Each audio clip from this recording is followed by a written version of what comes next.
Hello, everybody. My name is Greg Tusing, Mortgage Man, here with, Esther Beatty. and we're here with Choice Home Mortgage. Our website is choicehm.com. We're here today to talk in depth about an article we posted about real estate and hedging against inflation.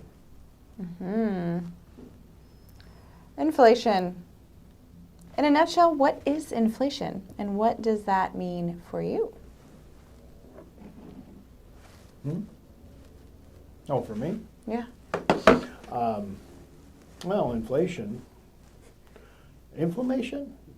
I took some turmeric this morning. Is that what you're talking about? I helped with my... What? No, honey, no. No. You're talking about inflammation. Inflammation is in your body. Right. I'm talking about inflation, which is in the economy. Oh, right. All right. Okay, inflation, what is inflation? Let me just lay it out for you, okay? Could you put it in a nutshell? Yes, I'll put it in a nutshell. But a nutshell is, Okay. don't you know what a nutshell is? A nutshell is a shell around a nut. Yeah. Yeah. Good story. So, all right.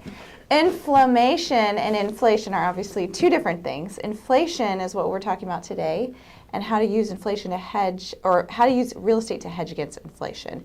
But inflation is actually, it's about purchasing power. And if we have too much money pumped into the system, which is what's been going on for the past year and a half, unfortunately, with all the stimulus money, that has diminished the value of the dollar, making things in the future, it's going to be more expensive, which could be... So what she's trying to say is we could use our rental properties Correct. with raising rents to hedge against inflation. That is one of the ways. And in the article Choice Home Mortgage posted, there's actually 4 things that they touched on about, using real estate to hedge against the inflation, which is obviously already here.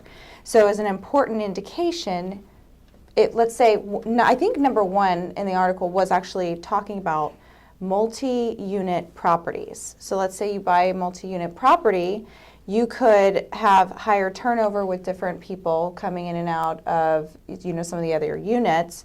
You could up your rent. So if you're doing Airbnb type of things, you can raise the rent due to the increasing rent call for, your area. So that's one. And then let's touch on number 2. Land, I remember, was one of the other ones. Yeah, you could grow some nuts. You could cultivate crops, nuts being one of them, if you wanted to have hazelnuts or pecans.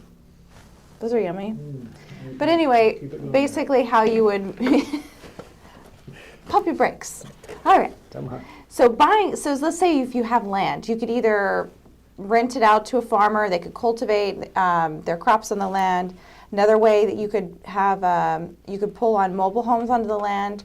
Use your land to make money for you, to hedge against the inflation. Take advantage of the market. It's basically what it's saying. Obviously, another one would be passively investing in real estate. This one is a little bit more of a Googled term. You want to call it a REIT? A REIT? There you go. R-E-I-T? She was having a little trouble with that earlier. Correct her. But, A real estate investment trust is what it stands for. It's a crowdfunding thing where basically you get paid out as a dividend. People jointly come in and invest in these REITs. But like Gregory would say, Real estate Google it. investment trust. There you go. There you go. Real estate investment trust. There you go. Yeah. REIT. REIT. REIT. REITs. REIT. Google. Google. Anyway, the other last one that they touched on too was refinancing your current loan. So your big deal, Greg, is cash out, Yes. right? Because he's kind of a big deal. Just like that other article we posted a week or 2 ago. Pull the cash out, put it into your investment property, raise the rents, Yep. winning. Yep, that is a really number 1 way to hedge against inflation for sure with real estate. Yeah. One of the biggest ones. Yep. Don't Back- put all your eggs in one basket. Right. Let's get back in the nutshell and call Back it in the a day. nutshell. Okay. So back in the nutshell, Thanks, guys, for tuning in this week as we talked about real estate and inflation. Again, if you have any questions, feel free to comment below, like, share, and subscribe. And we'll be bringing out more and more content for you every week to help educate you about purchasing and refinancing in the market of the world today. So we'll see you next week. Thanks for tuning in. Stay classy. Stay classy and make the right choice.